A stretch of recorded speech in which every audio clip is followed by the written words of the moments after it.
From translation, ISV International Standard Version. This 274th day of the year. Today we are reading passages Malachi 1-4. Malachi chapter 1, verses 1-14. An oracle. The word of the Lord to Israel through Malachi. I have loved you, says the Lord, but you ask, in what way have you loved us? Was not Esau Jacob's brother, says the Lord? Yet I loved Jacob, but Esau I hated. I made Jacob's mountains a desolation, and gave his inheritance to the jackals of the desert. If Edom says, we have been devastated, but we will rebuild the ruins, the Lord of armies responds, they may rebuild, but I will tear them down. They will be known as the land of wickedness, and the people who are under the Lord's curse forever. Your eyes will see this, and you will say, the Lord is great, even beyond the borders of Israel. A son honors his father, and a servant respects his master. If I am a father, then where is my honor? If I am a master, then where is my respect? Says the Lord of armies to you, O priests who despise my name. But you ask, how have we despised your name? By offering defiled food on my altar. But you ask, how have we defiled you? When you offer polluted food on my altar. When you offer blind animals as a sacrifice, is that not wrong? When you offer lame or sick animals as a sacrifice, is that not wrong? Try offering them to your governor. Will he be pleased with you? Will he accept you? Says the Lord of armies. So beg God for mercy. For if you offer such sacrifices, will he accept you at all? Says the Lord of armies. If anyone would not be a priest, I would have no one to burn my offering on my altar. I have no pleasure in you, says the Lord of armies. I will not accept your gift.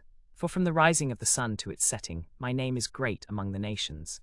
Incense is offered to my name everywhere, as well as a pure offering. For my name is great among the nations, says the Lord of armies. But you profane it by saying that the Lord's table is polluted and its food is worthless. You say, what a burden, and you sniff at it disdainfully, says the Lord of armies. You bring stolen, lame, and sick animals as an offering. Is this the kind of offering I want from your hand? Cursed be the cheat who has a male in his flock and vows to offer it, but sacrifices to the Lord what is defective. For I am a great king, says the Lord of armies. My name is feared among the nations. Malachi chapter 2, verses 1-16. Now, O priests, this commandment is for you. If you do not listen, and if you do not take to heart the glorying in my name, says the Lord of armies, then I will send a curse on you. I will curse your blessings. In fact, I have already cursed them because you do not take it to heart. Look, I will rebuke your offspring. I will spread dung on your faces, the dung of your festival sacrifices. You will be carried away with it. You will know that I have sent this commandment to you, so that my covenant with Levi might continue, says the Lord of armies. My covenant with him involved life and peace, and I gave these to him as a reward for his reverence. He revered me and stood in awe of my name. The teaching of truth was in his mouth, and unrighteousness was not found on his lips. He walked with me in peace and uprightness, and turned many away from iniquity. For the lips of a priest should guard knowledge. People should seek instruction from him, for he is a messenger of the Lord of armies. But you have turned aside from the way. You have caused many to stumble by your instruction. You have corrupted the covenant of Levi, says the Lord of armies. So I have made you despised and humiliated in the eyes of all the people, because you do not guard my ways and have shown favoritism in your instruction. Have we not all one Father? Has not one God created us? Why then are we faithless to one another, profaning the covenant of our ancestors? Judah has been faithless, and abomination has been committed in Israel and in Jerusalem. For Judah has profaned the sanctuary of the Lord, which he loves, and has married the daughter of a foreign god. The Lord will cut off from the tents of Jacob anyone who would offer sacrifice to the Lord of armies. This is a second thing you do. You cover the Lord's altar with tears, with weeping and groaning, because he no longer regards the offering or accepts it graciously at your hand. You ask, why does he not? Because the Lord was a witness between you and the wife of your youth, to whom you have been faithless, even though she is your companion and your wife by covenant. Did not one God create her? Why then are you faithless to one another? Because you should fear me and be reverent. I hate divorce, says the Lord God of Israel. I hate the covering of one's robe with violence, says the Lord of armies. So guard your spirits and do not be faithless. Malachi chapter 3, verses 1-20. Watch, I am sending my messenger. He will prepare the way before me. Then the Lord whom you seek will suddenly come to his temple. The messenger of the covenant in whom you delight. Look, he is coming, says the Lord of armies. But who can endure the day of his coming? Who can stand when he appears? For he is like a refiner's fire and like fuller's soap. He will sit like a refiner and a purifier of silver. He will purify the sons of Levi and refine them like gold and silver. Then they will bring offerings to the Lord in righteousness. The offerings of Judah and Jerusalem will be pleasing to the Lord, as in the days of old and as in former years. Then I will draw near to you for judgment. I will be a swift witness against the sorcerers, against the adulterers, against those who swear falsely, against those who oppress the hired worker with his wages, against those who oppress the widow and the orphan, against those who mislead the resident alien, and against those who do not fear me, says the Lord of armies.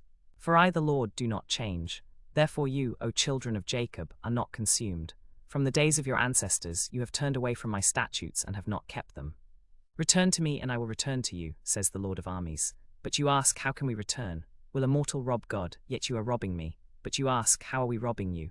In tithes and offerings you are cursed with a curse, for you are robbing me, the whole nation of you. Bring the full tithe into the storehouse, so that there may be food in my house. Put me to the test, says the Lord of armies. Will I not open for you the windows of heaven and pour out for you a blessing until there is no more need? I will rebuke the devourer for your sake, and he will not destroy the fruits of your land. Your vine will not be barren in the field, says the Lord of armies.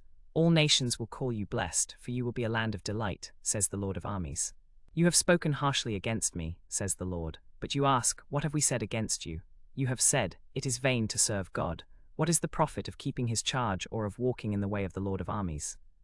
Now we call the proud blessed. They who do wickedly are built up and tested God and escape. Then those who revered the Lord spoke with one another. The Lord gave attention and listened. A book of remembrance was written before him regarding those who revered the Lord and who respected his name. They will be mine, says the Lord of armies, my own treasured possession on the day when I make them. I will spare them as a father spares his son who serves him. Then once more you will see the difference between the righteous and the wicked, between those who serve God and those who do not serve him. For on that day when I act, I will make them my jewels, and I will spare them as a man spares his own son who serves him. Then you will again see the distinction between the righteous and the wicked, between those who serve God and those who do not serve him. Malachi chapter 4, verses 1-6. For behold, the day comes, burning like an oven, when all the proud and all who do wickedly will be stubble. The day that comes will burn them up, says the Lord of armies. But for you who revere my name, the Son of Righteousness will rise with healing in its wings. You will leap like calves released from a stall. You will trample the wicked, for they will be ashes under the soles of your feet on the day that I act, says the Lord of armies. Remember the law of my servant Moses, my statutes and ordinances that I commanded him at Horeb for all Israel. Look, I will send you Elijah the prophet before the great and terrifying day of the Lord comes. He will turn the hearts of fathers to their children, and the hearts of children to their fathers. Otherwise I will come and strike the land with a decree of utter destruction.